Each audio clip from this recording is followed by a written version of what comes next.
Cap maintenant sur les États-Unis, un pays qui se prépare à élire le successeur de Barack Obama à la Maison-Blanche. Alors jusqu'au scrutin du 8 novembre et pour prendre la température de la société américaine, eh bien nous irons à la rencontre des ultramarins de New York. Aujourd'hui, Karine, nos envoyés spéciaux ont suivi le travail d'Ingrid Jean-Baptiste.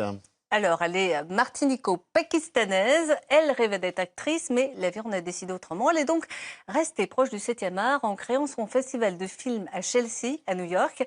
Il met en avant de jeunes réalisateurs. Nos envoyés spéciaux Nathalie Sarfati et Denis Rousseau-Caplan ont suivi la jeune Antillaise dans la Big Apple. C'est le grand soir pour Ingrid Jean-Baptiste. C'est l'ouverture du Chelsea Film Festival. Elle en est la fondatrice et cela fait 4 ans que les réalisateurs et acteurs s'y bousculent. 2 jours plus tôt, c'était l'effervescence au Cinépolis. Avec sa maman Sonia et toute son équipe, Ingrid ne veut rien laisser au hasard. Ce sont 90 films qui seront projetés en 4 jours. Je voulais faire la promotion des réalisateurs émergents.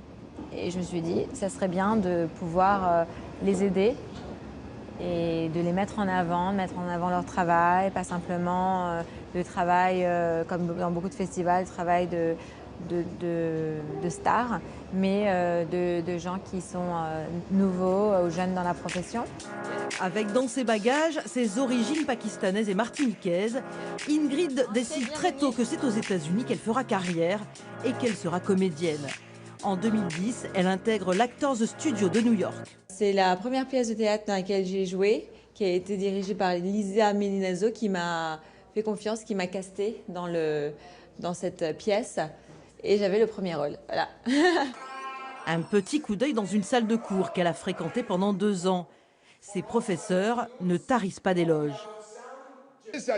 C'est une star, un brillant génie, une très bonne étudiante.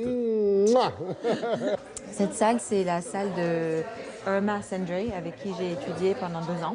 Malheureusement, elle nous a quittés il n'y a pas longtemps. Donc c'est dur de voir cet espace sans elle. Ça t'a beaucoup apporté cette école, hein? Oui, énormément. Ça a changé ma vie. Ingrid a toujours eu de bons rapports avec l'école et notamment avec sa directrice, qui a été la première à la soutenir quand elle a eu l'idée de créer un festival du film émergent. Le concept de son festival est différent des autres. Il met en lumière des films inconnus. On va vers un monde meilleur et c'est ce que ces films représentent.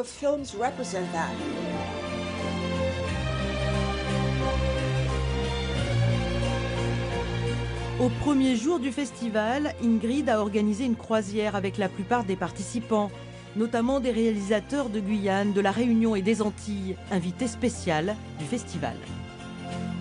Ils ont besoin, à mon sens, de plus de soutien aujourd'hui. Et on coupe les budgets de la culture partout dans le monde et encore plus ici aux États-Unis. Il y a beaucoup moins d'aide et c'est eux qui en ont besoin le plus. C'est très compliqué de pouvoir financer un film et surtout un premier film pour les jeunes réalisateurs. Et en plus de ça, après, il faut des moyens de diffusion. Donc c'est bien en fait qu'il y ait des personnes en fait qui s'en occupent et qui tiennent ça à cœur, en tout cas de montrer nos films au public. Ingrid Jean-Baptiste a décidé de se consacrer aux autres, freinée dans son élan d'être actrice après un accident de voiture. Sa plus belle récompense, le prix du meilleur court-métrage au réalisateur Nicolas Polixen, originaire de la Martinique, comme elle.